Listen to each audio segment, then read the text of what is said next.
الحمد لله رب العالمين والصلاة والسلام على سيد المرسلين وعلى آله وصحبه أجمعين أما بعد أعوذ بالله من الشيطان الرجيم بسم الله الرحمن الرحيم فلا أقسم بما تبصرون وما لا تبصرون إنه لقول رسول كريم وما هو بقول شاعر قليلا ما تؤمنون ولا بقول كاهن قليلا ما تذكرون تنزيل من رب العالمين ولو تقول علينا بعض الأقابيل لأخذنا منه باليمين ثم لقطعنا منه الوتين فما منكم من أحد عنه حاجزين. یہ سورہ حاقہ کی چند آیتیں ہیں. اللہ رب العالمین نے اس سے پہلے کی آیتوں میں جہنمیوں کا تذکرہ کرتے ہوئے بیان فرمایا کہ اللہ رب العالمین ان کو جہنم میں داخل کر دے گا اور ان کے کھانے کے لیے کچھ چیزیں نہیں ہوں گی، کوئی بھی چیز اور کوئی بھی سامان نہیں ہوگا سوائے پیپ اور خون کے. آگے اللہ رب العالمین ایک الگ چیز بتلا رہا ہے، فلا اقسم بما تبصرون، پس مجھے قسم ہے ان چیزوں کی جنہیں تم دیکھتے ہو، وما لا تبصرون، اور ان چیزوں کی جنہیں تم نہیں دیکھتے. اس دنیا کے اندر دو قسم کی چیزیں ہیں. ایک تو ایک آدمی دیکھ سکتا ہے، کچھ چیزیں ایسی ہیں جو آدمی دیکھ سکتا ہے، لیکن کچھ چیزیں ایسی ہیں کہ وہ صرف محسوس کر سکتا ہے. اللہ رب العالمین ان دونوں چیزوں کی قسم کھاتے ہوئے کہہ رہا ہے کہ قسم ہے اس چیز کی جس کو تم دیکھ سکتے ہو یا جس کو تم دیکھ رہے ہو، وما لا تبصرون، اور اس چیز کی بھی قسم ہے جس کو تم نہیں دیکھ پا رہے ہو. ہم اور آپ کو معلوم ہے کہ ایک مسلمان اور مومن بندہ اگر کوئی ہے اللہ پر ایمان رکھتا ہے تو اس کے لیے جائز نہیں ہے کہ وہ اللہ کے علاوہ کسی دوسرے چیز کی قسم کھائے.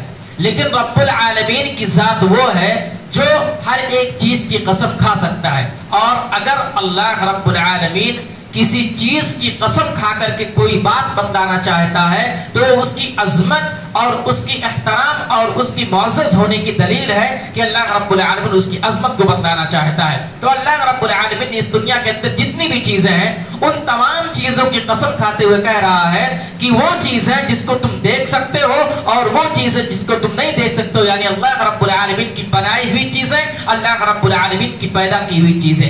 آگے جواب قسم ہے کس چیز کے لیے اللہ رب العالمین قسم کھا رہا ہے، کہہ رہا ہے انہو لقول رسول کریم، کہ بے شک یہ جو قرآن ہے بزرگ رسول کا قول ہے.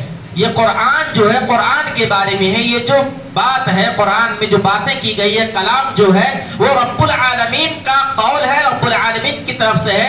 لیکن بیان کرنے والا، تلاوت کرنے والا، آپ کے سامنے پہنچانے والا وہ نبی اکرم صلی اللہ علیہ وسلم کی ذات ہے. اس سے مراد یہ ہے کہ وہ نبی اکرم صلی اللہ علیہ وسلم کا خود کا کلام نہیں ہے. نبی اکرم صلی اللہ علیہ وسلم اپنی جانب سے کوئی حکم نہیں بتلا رہے ہیں، یہ اللہ رب العالمین کے جانب سے ہے جو حضرت جبریل علیہ السلام تک بات پہنچتی ہے. پھر حضرت جبریل علیہ السلام وحی کی شکل میں نبی اکرم صلی اللہ علیہ وسلم کے پاس حکم کو لاتے ہیں. پھر نبی اکرم صلی اللہ علیہ وسلم ہم تمام لوگوں یا جتنے بھی لوگ اس دنیا کے اندر ان تمام لوگوں کو پڑھ کر کے بتلاتے ہیں، سناتے ہیں اور حکم کو فرماتے ہیں. اللہ رب العالمین اس کی قسم کھا رہا ہے کہ قرآن نبی اکرم صلی اللہ علیہ وسلم کا کلام نہیں ہے، یہ اللہ رب العالمین کا کلام ہے. ہاں پہنچانے والے نبی اکرم صلی اللہ علیہ وسلم ہیں. اور آگے بیان فرمایا وما هو بقول شاعر قلیلا ما تؤمنون، قرآن کے بارے میں ہی باتیں کہہ رہے ہیں. اللہ رب العالمین فرما رہا ہے کہ نبی اکرم صلی اللہ علیہ وسلم شاعر نہیں ہے، یہ جو کلام ہے اللہ کا کلام ہے اور اسی کو پڑھ کر کے تمہارے سامنے بیان کرتے ہیں. قلیلا ما تؤمنون، ہائے بدقسمتی کہ بہت ہی کم لوگ ایسے ہیں جو اس پر ایمان لاتے ہیں. اللہ کے نبی صلی اللہ علیہ وسلم جب قرآن کو پڑھتے تھے اور لوگوں کو بتلاتے تھے، سناتے تھے تو کیا کہتے اذا تتلى علیہ آیاتنا قال اساطیر الاولین. قرآن مجید کے اندر اللہ رب العالمین نے کہا کہ جب ہماری آیتیں پڑھی جاتی ہیں، ہماری آیتوں کی تلاوت کی جاتی ہے تو لوگ کیا کہتے ہیں یہ من گھڑت باتیں ہیں، کہانیاں اور قصے ہیں، یہ اپنی طرف سے بیان کر کے بیان کر رہا ہے، لیکن اللہ رب العالمین یہاں تصدیق کر رہا ہے وما هو بقول شاعر، یہ کسی شاعر کا کلام نہیں ہے، کسی شاعر کا قول نہیں ہے. قلیلا ما تؤمنون، بہت کم لوگ ایسے ہیں جو اس پر ایمان رکھتے ہیں. اور کہا ولا بقول کاہن، نہ تو کسی کاہن کا قول ہے. قلیلا ما تذکرون، بہت کم لوگ ایسے ہیں جو اس پر ایمان لاتے ہیں اور اس پہ جو ہے نصیحت پکڑتے ہیں. جب اللہ کے نبی صلی اللہ علیہ وسلم لوگوں کو قرآن پڑھ کر کے سناتے ہیں تو کہتے ہیں ہم بھی اس جیسا کلام پیش کر سکتے ہیں، کیونکہ ان کا ایمان یہ نہیں تھا کہ اللہ کا کلام ہے، اللہ کی جانب سے ہے، وہی آیا نہیں.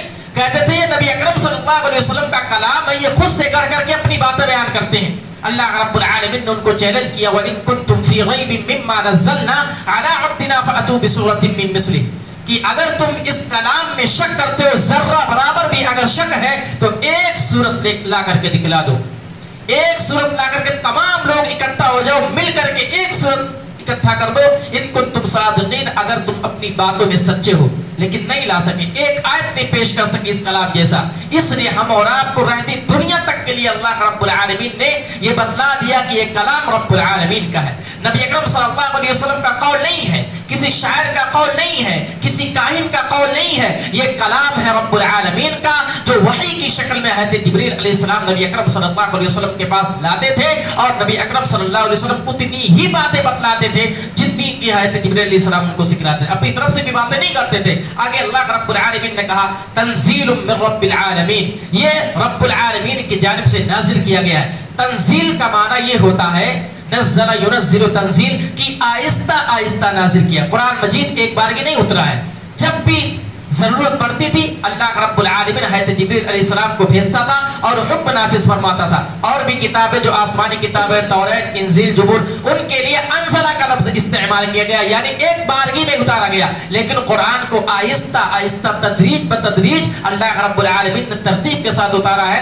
اس لیے کہا تنزیل من رب العالمین. کہیں بھی آپ دیکھیں گے قرآن مجید انا نحن نزلنا، یعنی نزلنا اسی کا صیغہ استعمال کیا، یعنی قرآن کو آہستہ جو آہستہ آہستہ جب بھی ضرورت پڑی، جب اللہ رب العالمین نے نازل کیا تو یہ قرآن کو رب العالمین نے نازل کیا ہے آہستہ آہستہ. اور کہا وَلَوْ تَقَوَّلَ عَلَيْنَا بَعْضُ الْأَقَاوِيلِ، اور اگر یہ ہم پر کوئی بات بنا دیتا، یعنی نبی اکرم صلی اللہ علیہ وسلم کے بارے میں کہا جا رہا ہے کہ جو چیز جو حکم میں نہیں دیا اور نبی اکرم صلی اللہ علیہ وسلم اگر خود سے کہہ کر کے کوئی بات بتلاتے تو آگے اللہ رب العالمین کیا کہہ رہا لَأَخَذْنَا مِنْهُ بِالْيَمِينِ، میں نبی اکرم صلی اللہ علیہ وسلم کو اپنے دائنے ہاتھ سے پکڑ لیتا.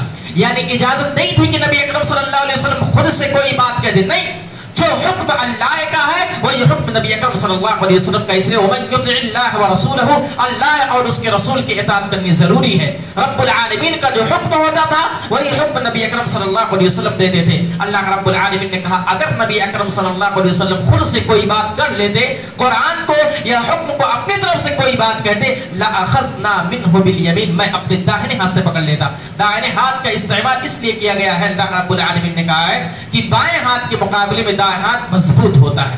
اور یہ حدیث کے اندر مفسرین کرام نے کہا ہے کہ اللہ رب العالمین کا ہاتھ جو ہے وہ داہنا ہاتھ ہی ہے، تو یہ داہنا ہاتھ مضبوط ہوتا ہے. اس لیے اللہ رب العالمین کا میں داہنے ہاتھ سے پکڑ لیتا، نبی اکرم صلی اللہ علیہ وسلم کو پکڑ لیتا. یہ اپنی طرف سے کر کے کوئی بات نہیں بتاتا. جو مشرکین کہتے تھے کہ اللہ کے نبی صلی اللہ علیہ وسلم خود سے کر لیے ہیں، یہ تکفیر ہے، اللہ رب العالمین بیان کر رہا ہے. اور کہا ثم لقطعنا منه الوتین، پھر اس کی شہرک کاٹ دیتا. شہرک کس کو بولتے ہیں؟ یہ اس کو کاٹ دیتا. یہ دھمکی ہے نبی اکرم صلی اللہ علیہ وسلم کو بتلایا جا رہا ہے کہ اگر کوئی چیز اپنی طرف سے ملا لیتے تو اللہ رب العالمین نبی اکرم صلی اللہ علیہ وسلم جو سب سے محبوب سید الانبیاء نبیوں کے سردار، ان کو کہا جا رہا اگر اپنی طرف سے کوئی بات بتلاتے گڑ کر کے تو ان کے شہر کو کاٹ دیا جاتا.